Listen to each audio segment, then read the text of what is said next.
So I had a wonderful homily prepared for you on the parable of the two sons. Had 2 weeks to prepare for that. One of the things I always do is say a prayer to the Holy Spirit before I prepare a homily, that what he would want to have spoken would be said. And so this morning after my prayer time, the Holy Spirit said to me, "Don't give your homily." He said, "I want you to give a sermon." Now, just a little catechesis before we begin with. You know, after the readings during our Mass, it is typical that the priest or the deacons would give a homily on the readings. A homily is a reflection on the readings for that day. It is appropriate, however, in rare occasions, that a priest or a deacon may be able to give a sermon on something of theological importance for that day. And believe it or not, even a layperson can come up here and give what the church calls a reflection. I personally, I've maybe seen that once, but that can happen as well. So today I'm going to preach to you. This is a sermon. You know, this week we mourn the passing of Supreme Court Justice Ruth Bader Ginsburg. You know, I respected her, and reading about her and looking upon her life over these years, a couple reasons why I respected her. First of all, I hope that when I'm in my 80s, I can do push-ups and bench press 70 pounds. I mean, she was amazing.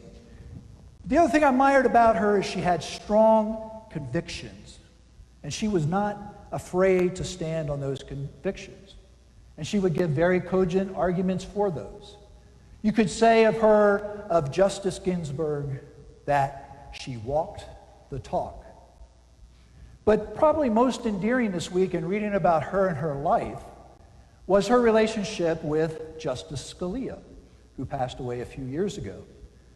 Now, if you follow this at all, you know on the ideological spectrum, Justice Scalia and Justice Ginsburg on opposite ends. And they were known to get together and have very heated discussions about the topics of the day and the matters facing the courts.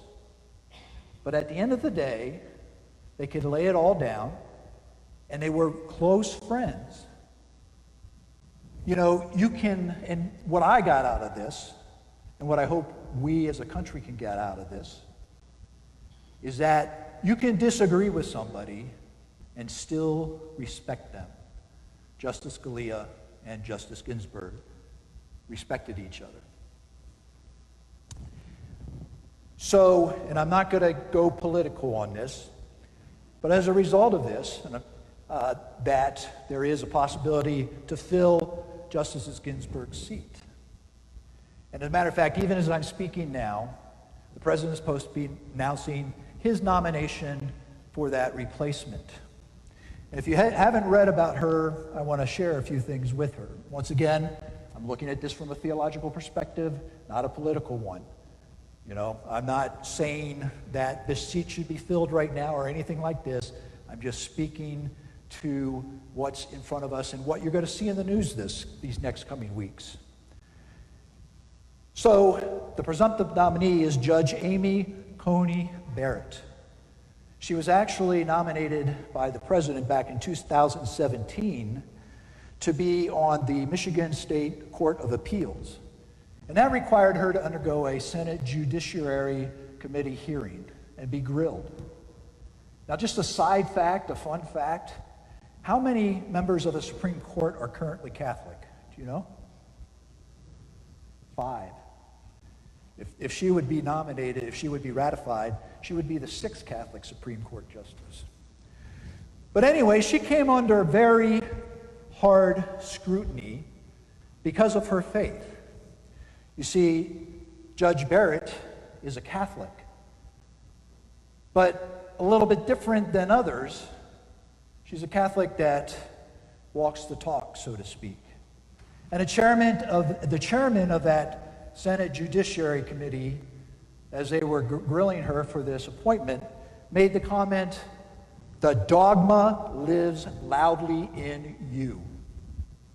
The dogma. What dogma is she talking about?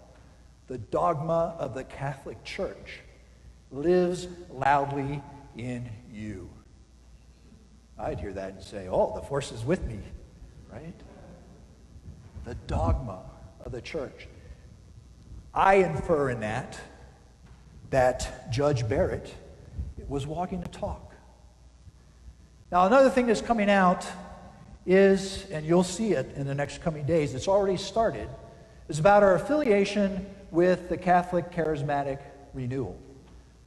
She was a member of the People of Praise community in Indiana, which is an ecumenical, charismatic covenant community. There was a political pundit comedian on air last night. This is what he said about her. He said, she's a blanking nut. Fill in the blank. Didn't parse any words. She's a blanking nut. She's not only really Catholic, she's really, really Catholic. And she speaks in tongues. So what does he mean by all this? And I read an article in the New York Times trying to hone in on this point that this judge is a member of a Catholic cult, a charismatic. So I want to fill you in a little bit on what a charismatic Catholic is. Back in the late 1960s, the charismatic renewal hit the Catholic Church, coming out of Notre Dame. In 1969, the bishops reviewed this movement. They said, these people are all drunk. As they're going around speaking in tongues, they're praising the Lord, they're lifting their hands, they're reading their Bibles. God forbid. They're reading their Bibles. But what they found in studying this movement, they found nothing contrary to the church's teachings. As a matter of fact, they said if we intervene, we may actually be impeding the work of the Holy Spirit. Well, as an outpouring of these gifts, and I won't call it a baptism in the Holy Spirit because we're filled with the Holy Spirit at baptism. It's renewed at confirmation. But many of us do not experience the release of the Holy Spirit in our lives in a powerful and profound way. And this is what these people profess happened to them during this charismatic renewal. A lot of people in the church didn't understand what was happening to them, and that's okay. Even Pope Paul, read about it in the Acts of the Apostles, talks about these things having their time and their place. All things need to be done in good measure. And so they wanted a more fulfilled life in the Spirit. They still went to their own churches. As a matter of fact, they're the most active participants, serving in various ministries in the churches. But they came together and formed these communities in the early 70s to live together and to do that walk on a day-to-day basis. They weren't getting that in the church. They weren't getting a group of people around on a Thursday evening and praising God and studying the Bible, or to be able to support them in raising their kids about what some fundamentals that we hold dear as Catholic. And yeah, they pray in tongues, and they praise in tongues, and they believe in the gifts of the Holy Spirit. St. Peter said on the day of Pentecost, this is what was spoken about by the prophet Joel, that in the end times, God would pour out his Spirit upon all men. Are we in the end times? You know, some people think that the gifts of the Spirit were only needed for the first couple years of the church. But I say to you, they're just as vital for us today, because we're still in the end times. The end times doesn't end until what? The parousia, until Christ comes again. We need those gifts now. Now, why do I think I come up here and sound like an expert about the charismatic renewal? In 1992, my wife and I joined an almost identical charismatic covenant community in Augusta, Georgia. And we were members there, full covenant members, until 2006, when God in his wisdom, and I don't have time to go through it now, decided for me and my family to move to New Mexico. And then finally to be here to be with you. I didn't understand it at the time, but God had great wisdom in all of it. My wife and I are still what they call missionary members of that charismatic covenant community. Do I speak in tongues? Do I pray in tongues? Yes, I have. Started back in 1992 when I was prayed over for the release of the Holy Spirit in my life. I believe it's a great gift. I don't think everybody gets it. You know, maybe not everybody needs it. You know, the church teaches that we should honor our Blessed Mother. We should pray the rosary. but it doesn't require you to pray, everybody to pray the rosary every day, right?